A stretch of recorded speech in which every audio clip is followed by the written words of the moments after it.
Station, this is Houston. Are you ready for the event? Houston, I am ready for the event. KAKE, this is Mission Control Houston. Please call station for a voice check.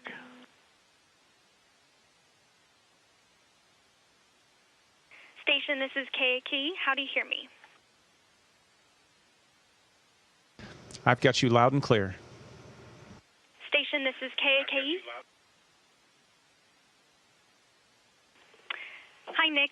Will you tell me about what the hardest thing has been about adapting to life in space?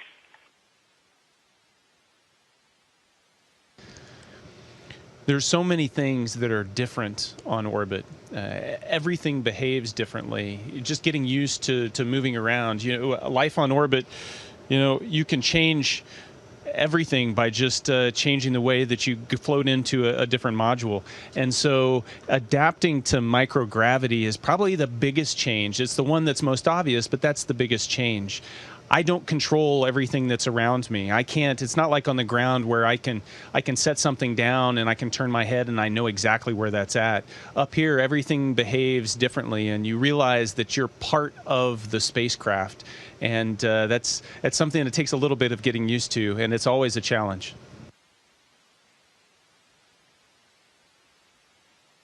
What was it like for you walking in space?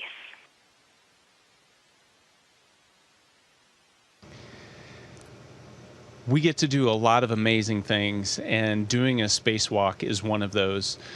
To be out there in your own spacecraft.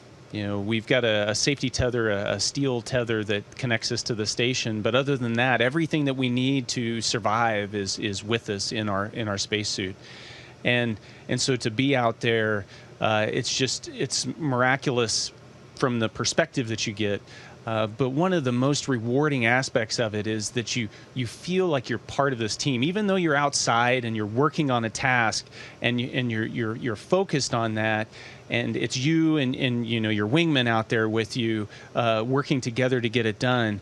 You feel like you're part of this gigantic team because you've got everybody down on the ground that is helping support the mission. You've got the crew that's still inside the station that helps you get you ready and get you outside.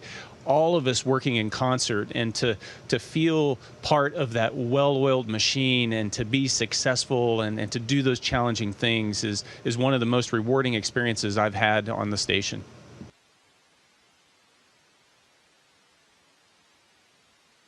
What are some of the key accomplishments and things that you all have learned during your time at the International Space Station?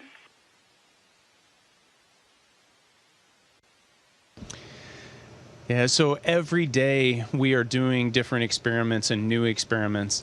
And, I'd like to claim credit for being smart enough to make these discoveries. But in reality, the astronaut's job is to be the eyes and the ears and the hands for the scientists on the ground. Scientists that have dedicated decades trying to answer the questions that they're posing to us up here. And so we perform the experiments and we collect all of the data, and then we send it back down. And it's helping us, over the long run. We discover that, hey, we're developing new materials. We're learning more about how our bodies behave. We're learning more about diseases and how to counteract those diseases. All of those step-by-step accomplishments are done through the experiments that we're doing. So I've been fortunate to be a part of so many different experiments up here. Over the course of my 7 months up here, I'll participate in upwards of 250 different experiments. A lot of those are focused on me. And so one of the ones I'm doing this week is fluid shifts. And we're looking at how fluid changes because of that microgravity, how the distribution of pressure inside your body changes and what those effects are going to be on humans, especially as we start going deeper into space, which is going to be very important as we go back to Mars in the next 5 years.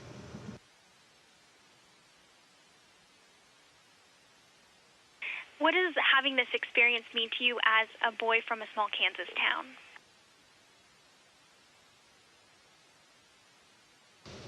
I have to admit, when I was growing up in, rural Kansas, the world seemed so big and so many things seemed like they were so far out of reach. And I wanted to be part of something bigger than myself. I wanted to be part of that big world.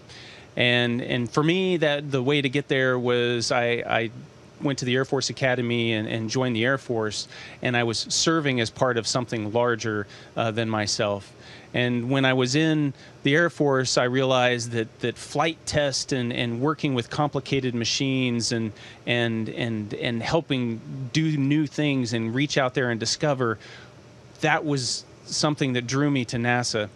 And so it's been this slow, steady progression that I've continued to expand my horizons, and I look at being here and being part of this mission up here and being part of this global team that makes the International Space Station run. It's a feeling of a lifetime's accomplishments. You know, we've been able to do that, and at the same time, I can see where we're going in the future, and it's really exciting. So if I could say anything to all the kids that are in schools across Kansas right now, is that nothing is out of your reach. It may be challenging, and there may be setbacks, but nothing is out of your reach. You can do it. Thank you so much, Nick. Absolutely. Have a great day. Station, this is Houston ACR. That concludes the KAKE portion of the event. Please stand by for a voice check from KWCH.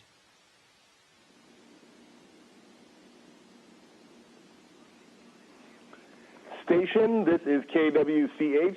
How do you hear me? I've got you loud and clear. Welcome to the International Space Station.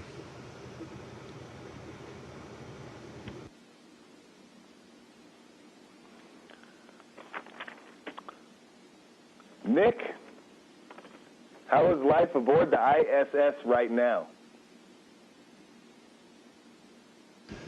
I got to tell you, life aboard the International Space Station is amazing every day. It's full of surprises. It's full of exciting science that we're accomplishing. It's, you know, we did a spacewalk just recently. We've had cargo vehicles come and go, and it just every day is full of new things, and couldn't think of a better place to be working. Growing up in Kansas, could you ever imagine you'd be in space doing a live television interview with your home state? Not in a million years.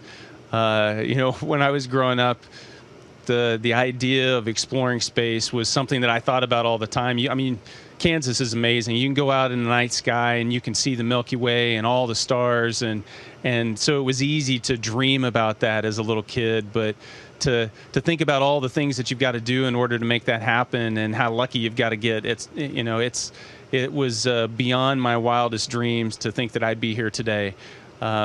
You know, I'd like to think that it's because of a lot of hard work that I put into it, but I know luck plays a big role in that, and more important than that, it's the love and support and help of all the people that have been a part of my life all the way up until today. What inspired you as a kid from Kansas to want to go to space? You know, I think it was, you know, growing up in rural Kansas, you seemed isolated, and so I had this urge to be part of something bigger than myself, to be part of something that, you know, was a way to give back to others. And so I got excited about serving my country, went to the Air Force Academy and you know, joined the Air Force, and through my service in the Air Force, I realized that, you know, it is really about being part of a team. And I can tell you that the Air Force is an amazing team, and there's no better team than the team I'm on right now at NASA and the things that we're doing. You know, the people that are working in the United States, the people that are working across the globe, our international partners, what we're able to accomplish here on the space station for the betterment of humanity is without parallel. What kind of experience and work is happening on the ISS right now?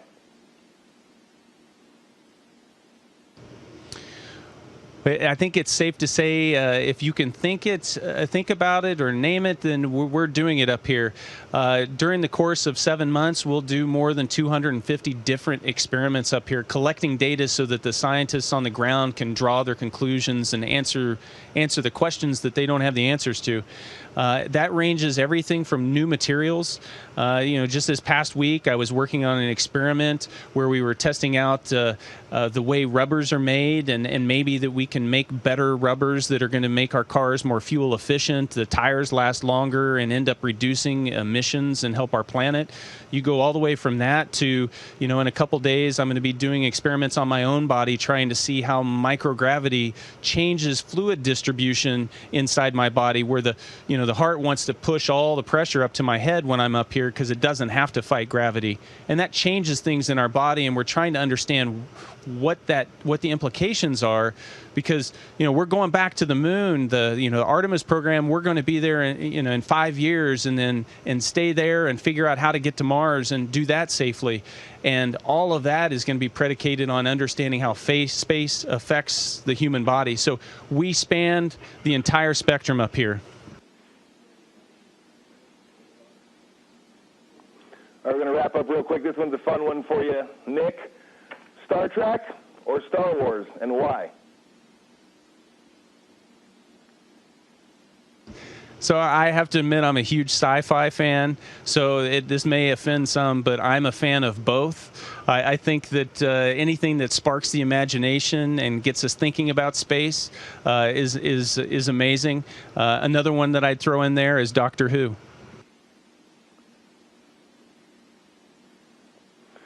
All right, Nick, thanks for joining us. Safe travels, and thanks for making Kansas proud. Thank you. It was my pleasure to speak with you today. Station, this is Houston ACR. That concludes the KWCH portion of the event. Please stand by for a voice check from KSN.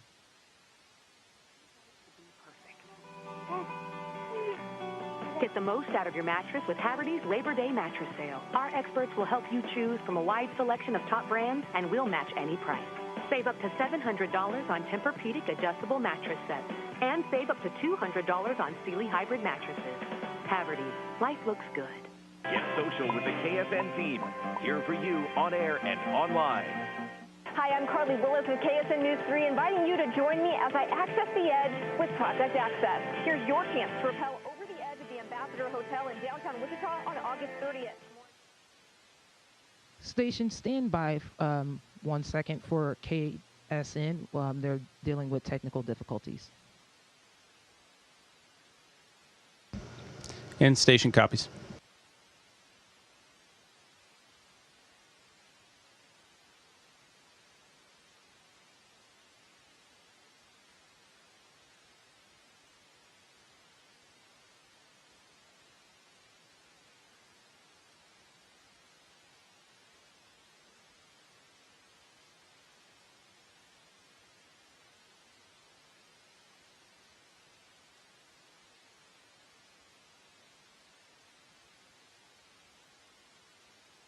Hello, this is KSN. How do you hear me? So I have actually been involved. Yes, this is the International Space Station. I've got you loud and clear.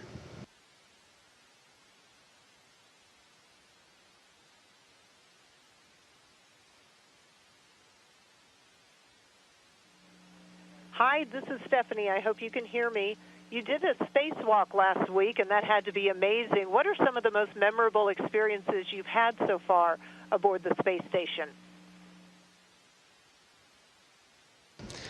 Yeah, Stephanie, there's been so many. It's tough to pick the top.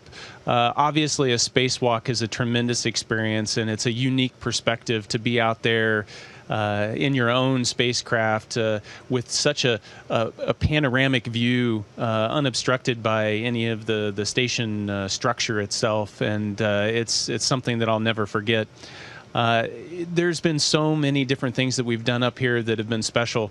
Some of them are some of the involved science that we do, where it's very hands-on and you're working with scientists on the ground, stepping you through procedures.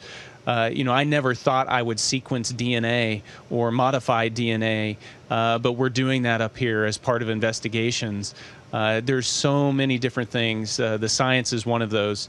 Another special aspect of it, and I don't think we can talk highly enough about this part of it, is the international aspect of being up here. I've got 2 Russian cosmonauts and an Italian astronaut from the European Space Agency that are part of this crew, and we've got a team spread across the globe. And being able to engage with each of those countries in this partnership has been one of the most rewarding things that I've experienced. You've said before you're proud to be from Kansas and from a small town. What was it that helped prepare you for your career and your life growing up here?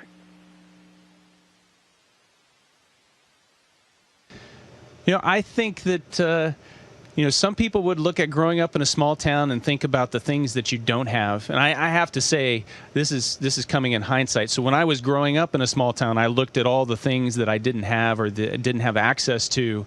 But looking back in retrospect, I realized that because it was a small town, we had so many opportunities. In going through school, you had the opportunity, because it was a small school, to participate in every sport and every club and to just get that breadth of experience.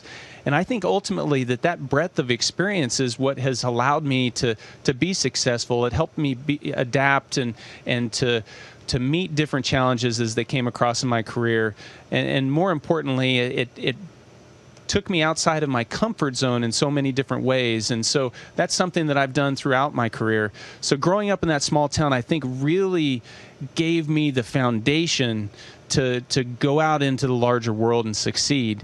It, without a doubt, gave me the drive and the desire to go out and be part of something bigger than myself. You're on your second expedition now. How much longer will you stay in space? When will you get to come home?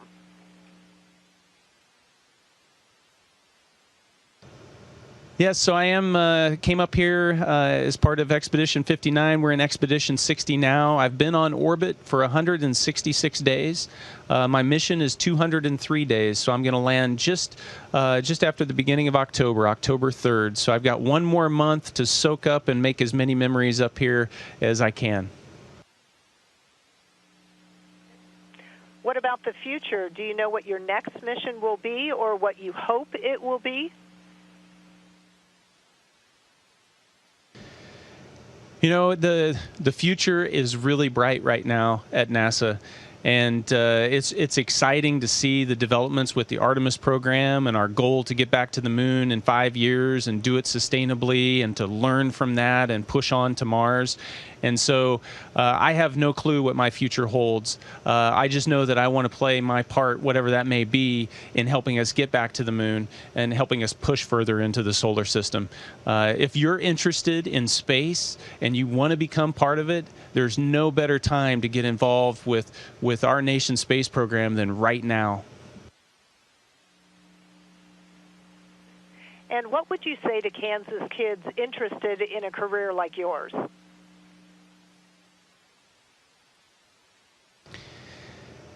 The advice that I give to kids, whether they're from Kansas, obviously I've got a connection with Kansas, but wherever they're at, is that we're defined, in life we're going to be defined by how we respond to the challenges that are thrown at us, not by the challenges themselves. And so you've got to tackle every one of them, and it helps you to find out a little bit about who you are yourself. If you look at my career, there are failures in the career. There are things that I didn't get or I tried to do and I wasn't successful. But you don't let that stop you. You figure out how to be successful and still pursue that dream, and let that passion continue to fuel your commitment to making it happen. And so, whether it's taking 10 years and 3 tries to get selected to be an astronaut, or whether it's actually having to survive a launch abort in a year ago in order to finally make it to the space station. There were challenges and the road wasn't easy, but you don't let that get you down. So always stay committed and just face your challenges head on. Station, this is Houston ACR. That concludes the event. Thank you to all participants from KAKE, KWCH, and KSN. Station, we're now resuming operational audio communications.